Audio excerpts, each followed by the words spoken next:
People at the back, can you hear me clearly? Okay, good. Have you ever held a question in mind for so long that it becomes part of how you think?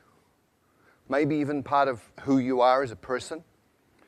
Well, I've had a question in my mind for many, many years, and that is, how can you speed up learning?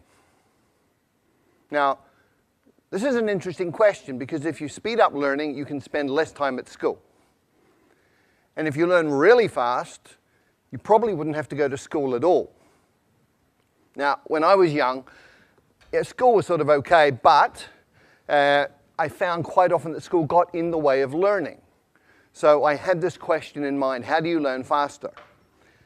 And this began when I was very, very young. When I was 11 years old, I wrote a letter to researchers in the Soviet Union asking about hypnopedia. This is sleep learning, where you get a tape recorder, you put it beside your bed, and it turns on in the middle of the night when you're sleeping, and you're supposed to be learning from this. Good idea. Unfortunately, it doesn't work. But hypnopedia did open the doors to research in other areas, and we've had incredible discoveries about learning that began with that first question. I went on from there to become passionate about psychology, and I have been involved in psychology in many different ways for the rest of my life up until this point. In 1981, I took myself to China, and I decided that I was going to be native level in Chinese inside 2 years. Now, you need to understand that in 1981, everybody thought Chinese was really, really difficult, and that a Westerner could study for 10 years or more and never really get very good at it. And I also went in with a different idea, which was taking all of the conclusions from psychological research up to that point and applying them to the learning process. What was really cool was that in 6 months I was fluent in Mandarin Chinese, and it took a little bit longer to get up to native. But I looked around and I saw all of these people from different countries struggling terribly with Chinese. I saw Chinese people struggling terribly to learn English and other languages. And so my question got refined down to, how can you help a normal adult learn a new language quickly, easily, and effectively? Now, this is a really, really important question in today's world.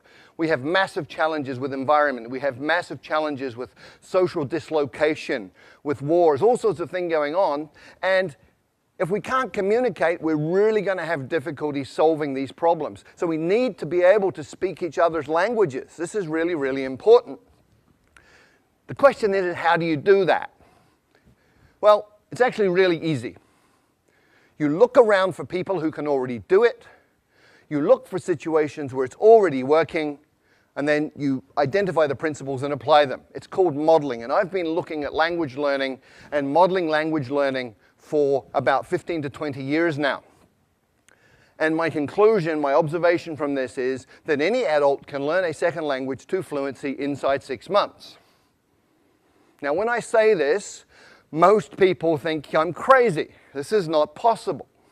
So let me remind everybody of the history of human progress. It's all about expanding our limits. In 1950, everybody believed that running 1 mile in 4 minutes was impossible. And then Roger Bannister did it in 1956, and from there it's got shorter and shorter. 100 years ago, everybody believed that heavy stuff doesn't fly, except it does, and we all know this. How does heavy stuff fly? We reorganize the material using principles that we have learned from observing nature, birds in this case. And today, we've gone even further. So you can fly a car. You can buy one of these for a couple of $100,000 US. We now have cars in the world that fly. And there's a different way to fly, which we learned from squirrels. So all you need to do is copy what a flying squirrel does, build a suit called a wingsuit, and off you go. You can fly like a squirrel. Now, most people, a lot of people, I wouldn't say everybody, but a lot of people think they can't draw. However, there are some key principles, 5 principles that you can apply to learning to draw, and you can actually learn to draw in 5 days. So if you draw like this, You learn these principles for 5 days and apply them, and after 5 days you can draw something like this. Now I know this is true because that was my first drawing, and after 5 days of applying these principles, that was what I was able to do. And I looked at this and I went, wow! So that's how I look like when I'm concentrating so intensely that my brain is exploding. So anybody can learn to draw in 5 days. And in the same way, with the same logic, anybody can learn a second language in 6 months. How? There are 5 principles and 7 actions. There may be a few more, but these are absolutely core. And before I get into those, I just want to talk about 2 myths. I want to dispel 2 myths. The first is that you need talent. Let me tell you about Zoe. Zoe came from Australia, went to Holland, was trying to learn Dutch, struggling extremely a great deal, and finally, people were saying you're completely useless, you're not talented, give up, you're a waste of time, and she was very, very depressed. And then she came across these 5 principles, she moved to Brazil, and she applied them, and in 6 months she was fluent in Portuguese. So talent doesn't matter. People also think that immersion in a new country is the way to learn a language, but look around Hong Kong, look at all the Westerners who've been here for 10 years who don't speak a word of Chinese. Look at all the Chinese living in America, Britain, Australia, Canada, who've been there 10, 20 years, and they don't speak any English. Immersion per se does not work. Why? Because a drowning man cannot learn to swim. When you don't speak a language, you're like a baby, and if you drop yourself into a context which is all adults talking about stuff over your head, you won't learn. So, what are the 5 principles that you need to pay attention to? First, there are 4 words. Attention, meaning, relevance, and memory. And these interconnect in very, very important ways, especially when you're talking about learning. Come with me on a journey through a forest. You go on a walk through a forest and you see something like this. Little marks on a tree. Maybe you pay attention, maybe you don't.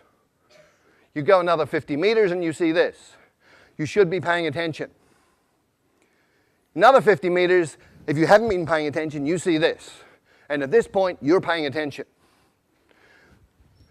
And you've just learned that this is important, it's relevant, because it means this. And anything that is related, any information related to your survival, is stuff that you're going to pay attention to, and therefore you're going to remember it. If it's related to your own personal goals, then you're going to pay attention to it. It's relevant, you're going to remember it.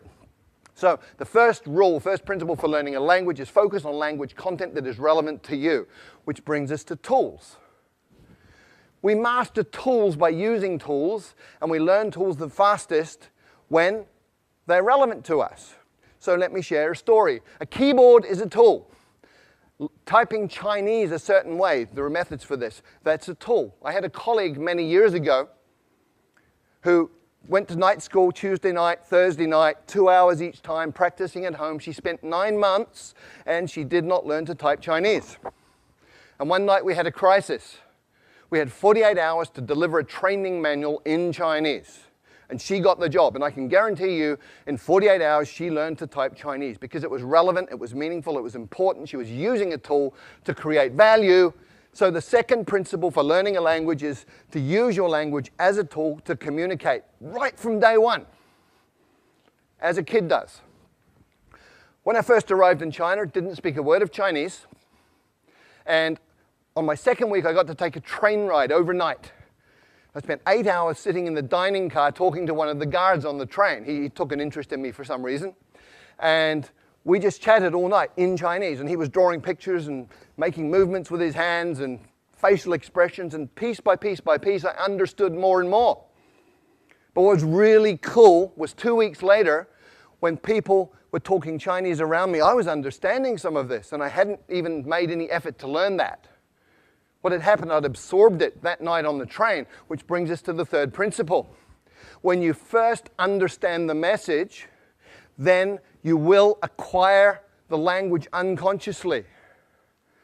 And this is really, really well documented now. It's something called comprehensible input. There's 20 or 30 years of research on this. Stephen Krashen, a leader in the field, has published all sorts of these different studies. And this is just from one of them. The purple bars show the scores on different tests for language. The green and the purple people were people who had learned by grammar and formal study. The green ones are the ones who learn by comprehensible input. So comprehension works. Comprehension is key. And language learning is not about accumulating lots of knowledge. In many, many ways, it's about physiological training. A woman I know from Taiwan did great in English at school. She got A grades all the way through, went through college, A grades, went to the US and found she couldn't understand what people were saying. And people started asking her, "Are you deaf?" And she was English deaf. Because we have filters in our brain that filter in the sounds that we are familiar with, and they filter out the sounds of languages that we're not. And if you can't hear it, you won't understand it. If you can't understand it, you're not going to learn it. So you actually have to be able to hear these sounds. And there are ways to do that, but it's physiological training. Speaking takes muscle. You've got 43 muscles in your face. You have to coordinate those in a way that you make sounds that other people will understand. If you've ever done a new sport for a couple of days and you know how your body feels, hurts, if your face is hurting, you're doing it right. And the final principle is state, psychophysiological state. If you're sad, angry, worried, upset, you're not going to learn, period. If you're happy, relaxed, in an alpha brain state, curious, you're going to learn really quickly. And very specifically, you need to be tolerant of ambiguity. If you're one of those people who needs to understand 100% every word you're hearing, you will go nuts because you'll be incredibly upset all the time because you're not perfect. If you're comfortable with getting some, not getting some, just paying attention to what you do understand, you're going to be fine, you'll be relaxed, and you'll be learning quickly. So based on those 5 principles, what are the 7 actions that you take? Number 1, listen a lot. I call it brain soaking. You put yourself in a context where you're hearing tons and tons and tons of the language, and it doesn't matter if you understand it or not. You're listening to the rhythms, you're listening to patterns that repeat, you're listening to things that stand out. So just soak your brain in this. The second action is you get the meaning first, even before you get the words. And you go, well, how do I do that? I don't know the words. Well, you understand what these different postures mean. Human communication is body language in many, many ways. So much body language. From body language, you can understand a lot of communication. Therefore, you're understanding, you're acquiring through comprehensible input. And you can also use patterns that you already know. If you're a Chinese speaker of Mandarin and Cantonese and you go to Vietnam, you will understand 60% of what they say to you in daily conversation because Vietnamese is about 30% Mandarin, 30% Cantonese. The third action, start mixing. You probably have never thought of this, but if you've got 10 verbs, 10 nouns, and 10 adjectives, you can say 1,000 different things. Right? Language is a creative process. What do babies do? Okay, me, but, now. Okay, that's how they communicate. So start mixing, get creative, have fun with it. It doesn't have to be perfect, just has to work. And when you're doing this, you focus on the core. What does that mean? Well, with every language, there's high-frequency content. In English, 1,000 words covers 85% of anything you're ever going to say in daily communication. 3,000 words gives you 98% of anything you're going to say in daily conversation. You've got 3,000 words, you're speaking the language. The rest is icing on the cake. And when you're just beginning with a new language, start with your toolbox. Week number 1. In your new language, you say things like, how do you say that? I don't understand. Repeat that, please. What does that mean? All in your target language. You're using it as a tool, making it useful to you. It's relevant to learn other things about the language. By week 2, you should be saying things like me, this, you, that, give, hot, simple pronouns, simple nouns, simple verbs, simple adjectives, communicating like a baby. And by the 3rd or 4th week, you're getting into what I call glue words. Although, but, therefore, these are logical transformers that tie bits of a language together, allowing you to make more complex meaning. At that point, you're talking. And when you're doing that, you should get yourself a language parent. If you look at how children and parents interact, you understand what this means. When a child is speaking, it'll be using simple words, simple combinations, sometimes quite strange, sometimes very strange pronunciation. Other people from outside the family don't understand it. But the parents do. And so the kid has a safe environment, gets confidence. The parents talk to the children with body language and with simple language they know the child understands. So you have a comprehensible input environment that's safe. We know it works, otherwise none of you would speak your mother tongue. So you get yourself a language parent who's somebody interested in you as a person who will communicate with you essentially as an equal, but pay attention to help you understand the message. There are 4 rules of a language parent. Spouses, by the way, are not very good at this, okay? But the 4 rules are, first of all, they will work hard to understand what you mean, even when you're way off beat. Secondly, they will never correct your mistakes. Thirdly, they will feed back their understanding of what you're saying so that you can respond appropriately and get that feedback. And then they will use words that you know. The 6th thing you have to do is copy the face. You've got to get the muscles working right so you can sound in a way that people will understand you. There's a couple of things you do. One is you need to hear how it feels and feel how it sounds, which means you have a feedback loop operating in your face. But ideally, if you can look at a native speaker and just observe how they use their face, let your unconscious mind absorb the rules, then you're going to be able to pick it up. And if you can't get a native speaker to look at, you can use stuff like this. Sing, song, king, dung, hung. And the final idea here, the final action you need to take is something that I call direct connect. What does this mean? Well, most people learning a second language sort of take the mother tongue words and the target words and go over them again and again in their mind to try and remember them. Really inefficient. What you need to do is realize that everything you know is an image inside your mind, it's feelings. If you talk about fire, you can smell the smoke, you can hear the crackling, you can see the flames. So what you do is you go into that imagery and all of that memory and you come out with another pathway. So I call it same box, different path. You come out that pathway and you build it over time. You become more and more skilled and just connecting the new sounds to those images that you already have and to that internal representation.